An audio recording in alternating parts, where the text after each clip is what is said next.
Hey, what's up, my friends? NFL Week 1 prices are out on FanDuel. We're going to give them a brief overview today, talk about position by position, highlight some of the potential values, and early targets, I suppose. The all too early targets, but who isn't excited? Who doesn't want to do this? So down below in the description section, some free cheat sheets. Go ahead and give them a look. Patreon.com/riserfall if you want to see all of our content, all of our study hubs, and all sorts of things. They're beautiful, just like this. We have these gorgeous sheets for every basic sport, and then a bunch of stuff on top of that. Give it a look.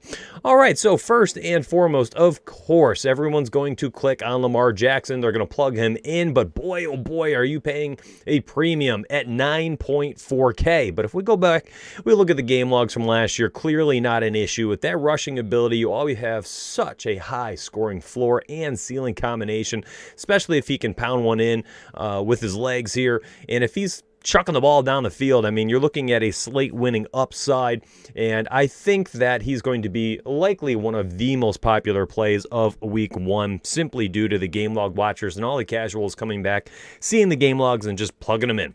And here's the thing. On top of him being one of the most popular plays, I think he might be one of the best plays. There are so many value options in week 1 due to the pricing being just so early. And we're likely going to see some issues with injuries or people bowing out of the season, whatever it might be. But there's going to be opportunities that open up, much like we just saw Damian Williams leave and Clyde Edwards-Helaire became, a prime first or second round pick in fantasy football leagues. Well, now we're looking at, DFS the same way. There's going to be some drastic changes over the first 3 weeks or so here to the season, and I think you're going to be able to capitalize on some mispriced players here. And if you're looking at Lamar Jackson, you're like, well, okay, you can run him out there naked without a stack, or you can stack him up with a 5.9K Marquise Brown. I mean, that is a gorgeous price tag for somebody that can get over the top of the defense for a catch or two, rack up 100 yards and a score or a touchdown. I think he's due for an explosive year. Now, the reason why I like him a little bit more is because look at Mark Andrews all the way up there at 7.4K, a fine option. But, at the tight end position, I'm just looking for touchdowns on FanDuel. I'm not caring about yardage so much, and I definitely don't care about points per reception at that half-point PPR. Give me someone like Rob Gronkowski, who that Tom Brady will try to hook up with for that very first game, in their very first game, in the Buccaneers uniform. So someone like Gronk, don't mind using him. Austin Hooper down here, some other really, really good options that are really cheap, and you really got to pay up for Mark Andrews to stack him there. So I think the Lamar to Marquise Brown stack potentially going to be chalky, but I think it's a really good one. All right, at quarterback after that, though, it's a significant drop-off. I think you see Russell Wilson carrying, decent ownership for name value in week 1, where the casuals return to FanDuel, and they're all trying out, seeing if this is going to be their year. But I'm not sure he has the upside I need at 8.4K when I have guys below him with similar upside, maybe potentially even better. And one of them that I really like, and I think that, maybe go slightly on her own because of this, a little red third opponent ranked defensive mark, and the game log, fantasy points per game. But listen, Kyler Murray was so good in his first year, and now he has DeAndre Hopkins, an improved running game behind him with Kenyon Drake and a returning Chase Edmonds. I think that Kyler Murray entering the second season has the upside of being an 8.8, 9K type player, and he's priced at 7.7K, and I get it, he's on the road in San Francisco, a place where people did not excel last year in 2019, but it's a new year. And I think that we're going to see a floor of 20 or so points for most of the year. I think DeAndre Hopkins really, really opens up the passing game. And when that happens, everything in the offense is going to run a little bit smoother. We saw a significant step last season when we were looking at the offense as soon as Kenyon Drake came in. It was a little bit more balanced, but I think the downfield opportunity with DeAndre Hopkins, the consistency with DeAndre Hopkins on the outside is going to elevate the game of Kyler Murray. I really, really like that price tag of 7.7K here. Then we've got other options down here. Matthew Stafford was all world for the first half of the year before he got hurt. At 7.3K, look at this upside. You're talking 27, 23, 30, 24, and 25 points, chucking the ball close to 35 times per game.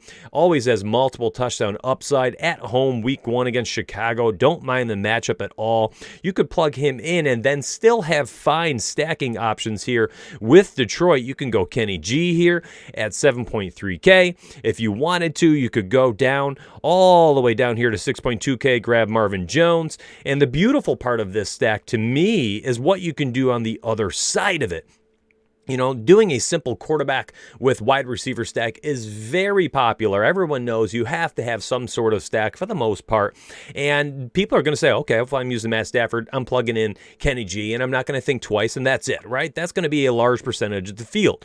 But you're going to want to grab a little bit higher correlation by having more targets involved in this game. So I really, really like the idea of plugging in Allen Robinson on the other side. You potentially have 20 to 25 total pass targets in this game. If it's a little bit of a shootout, I think these guys will be clear-cut number one options in this offense passing game. And on both sides, whether, Foles, chucking it to A-Rob here or Stafford to Kenny G, I think, you're looking at 20, 25 targets if these guys really get cooking. And Stafford, goes nuclear in this game. This stack right here could take down something like the Millie Maker as long as you can get a little different in some other spots. So currently my favorite stack to start the week, Stafford, Kenny G, A-Rob. This is how I'm going to start my lineup, and I'll go from there. Okay, so we've moved on to running backs. I'm going to keep making this lineup here, try to get us on the right page. Well, we've got one here. What are we going to do here? Do we want to plug in a 10K Christian McCaffrey and just enjoy the points, the solid scoring floor? Or are we going to go upside? Are we going to look for players that are a couple thousand, $3,000, $4,000 less dollars and hope that they score within 10 points of Christian McCaffrey? If they do, I think you're in a great spot. If McCaffrey doesn't go for 35 and the rest of the field doesn't clear 25 or so, then you're in trouble. But if McCaffrey goes for 35 and there's a handful of running backs that are scoring 23 to 27 points, then you didn't need to pay up for CMC. And I think there's some options here that are going to have significant upside at a very, very solid discounted prices. A couple of them right here, Delvin Cook, Alvin Kamara, they're going to be popular, and understandably so. I mean, Kamara looked much better in the last half of the season after he started to recover from that ankle injury. At home week one, I think he's going to be featured. Drew Brees, give him some looks out of the backfield. Is going to get carries. Inside the red zone should be fine. Delvin Cook, always a game-breaking ability against the Packers in week one at home. There's a lot to like here, a lot to like. Always has the upside. He's going to need to crack the 100-yard barrier, I think, in my first look here to really return significant value. And we saw him go bonkers early in the season. It really started to slow down towards the end, though. The entire Vikings offense did in a nutshell. And I think that in week one, potentially going to lean on the run a little bit more. I think some of these quarterbacks are going to have trouble airing it out without having a ton of your normal offseason activities and preseason to get on the same page. So I think the running game a little bit easier for run blocking and running game to get going. So maybe somebody like Delvin Cook is going to be fine at 8.7K, but why not go down the salary scale here? We're going down the ladder and grab somebody like Miles Sanders, who I think is going to be a 20-plus touchback at 6.8K. Has very similar type game of Christian McCaffrey where he can, in between the tackles, he can go crazy, bounce it outside, he's fast enough, and he has excellent hands. And if he's going to get, we're talking 19, 20 carries, also 6 pass targets out of the backfield, I think this is the scoring range we're looking at, 32, 24 points when he's touching the ball that many times. And against Washington, a poor defense. We saw him go bonkers against last year. 25 touches, racked up 172 yards and 2 scores. Who doesn't see this happening in week one? I potentially see this happening in week one. I think there's some other upside options down here. Kenyon Drake, if he can get 18 or so touches, I get it. Matchup is very difficult, absolutely, but if he can get this many touches, if all he has to do is score a touchdown and he's going to pay off that price tag. If you want to go down, look for somebody like David Montgomery in this game. You're then game stacking it fully. I'm not a big fan of that, so I don't want to do that. I think you can go with, some of these running backs who potentially go a little bit underowned because they're a little bit more volatile. Someone like Devin Singletary. I'm sorry, Zack Moss is not going to come in and just take the Frank Gore role. Frank Gore had 18 carries inside the 5-yard line last year compared to Devin Singletary only having 3. Do you think Zack Moss, a rookie, is going to come in and just get the lion's share of the goal line carries right off the bat in week one? I don't know. I think some of these rookies are going to struggle to get playing time early in the season if they're not getting full off-season activities. That makes someone like Devin Singletary, who has big playability on any given carry, potentially a very high upside type play. And at 6K, 6.3K, let's say he only gets 14, 17 carries and gets another 3-4 catches.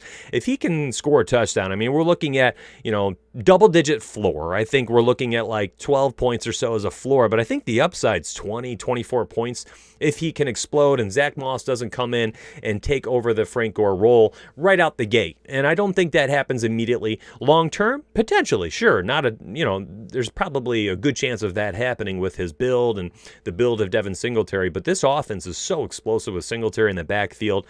So I'm plugging in something like this. I think Singletary, single-digit ownership in week 1, gives me a really nice path to being unique for week 1, and there he is. I'm plugging him in. Now, we're looking at these other positions. We have 6.2K. That's a lot of money left over, especially when you're looking at this wide receiver position where there is just juice everywhere. I mean, you could go with the 7.7K Chris Godwin. This guy led the NFL in yards after the catch last year, had the most broken tackles at the wide receiver position. He is a stud. But what are you going to do? You're going to pair him with Michael Thomas? I think you can do that and not use Breeze, not use Tom Brady, and give yourself some correlation. If this game turns into a shootout and Michael Thomas is catching, 10, 12 catches, 120 yards, and 2 scores. And Chris Godwin on the other side playing in the slot 50% of the time, where Tom Brady targeted his slot receiver at a very high clip over the last 8 years with Julian Edelman. If he comes in and he's going to be targeting the slot position where Chris Godwin's playing majority of his snaps, Chris Godwin's going to get peppered with targets, very much like Julian Edelman in New England. So you can run it back and have a Michael Thomas wide receiver stack with Chris Godwin wide receiver stack on the other side and not have exposure to Tom Brady or Drew Brees. What if Tom Brady and Drew Brees only throw for 270 yards or so, but the majority of the pass targets and yardage and touchdowns go to these two options? I think you can run it. You can do something like that. Will we have the salary for something like that? It doesn't look like it. Probably not, unless we're going way, way down here at defense, which we can. It is week 1. I don't see, I do actually see something right now off the top of my head now that I'm looking at it. I think you can, enjoy something like this where you're getting correlation, not using the quarterbacks, and we can roll out something like the Panthers defense, week 1 against Jared Goff. We could absolutely do that. We could go Jags, hoping their defense bounces back this season against Phillip Rivers if his arm is shot, and a new offense potentially not having T.Y. Hilton getting down the field. These are interesting plays, and I think Panthers down here would be a fine option. 5.2K for tight end. Now we're pretty much just looking for a touchdown at this point. Oh my goodness, this made itself. Hayden Hurst, a fine option. The new tight end one here in Atlanta. Dallas Goedert, who, racked up some really, really good DK and FanDuel games here to close out the season. A fine option. I think this right here is going to be a great build. I just built myself a week 1 way too early FanDuel lineup. It is August 6th right now, and we have plenty of time to build these lineups. I just want to get the juices flowing, start talking about some correlations, some stacks. We have all sorts of content that is going to be flooding the gates at patreon.com/riseorfall for the NFL season. Again, we have all these crazy cool study hubs with heat maps and all sorts of things for NBA, NFL, MLB, PGA, NASCAR. We're working on them for NHL and MMA as well. The NFL product is going to be incredibly in-depth. Let me just bring up a photo here so you can see exactly what we're going to have for the season. All right, so I brought up my Excel sheet. This shows you everything. I mean, $19.99 would get you all of this NFL content, strategy guide, the coaching Discord, player pool for cash games, for GPPs, for MME, same with player picks. You'll get ownership projections, and that data hub that I was just showing you, the study hub. You'll get all of that for $20 a month, and that includes every single sport for $20. You're not just paying $20 just for NFL. You also get NBA content. All of these legends, little dots for MLB, MMA, NASCAR, PGA, fantasy football, NHL, and League of Legends. If you pay $30, $29.99, you get all this stuff. You get the MME tiered rankings, single entry tiered rankings, starter stacks, and top fives. This is for NFL right now. Lineup building blocks, which is when I give you like a shell lineup, kind of what I just did on this video, but I don't finish the lineup. It'd be like 4 or 5, maybe 6 spots.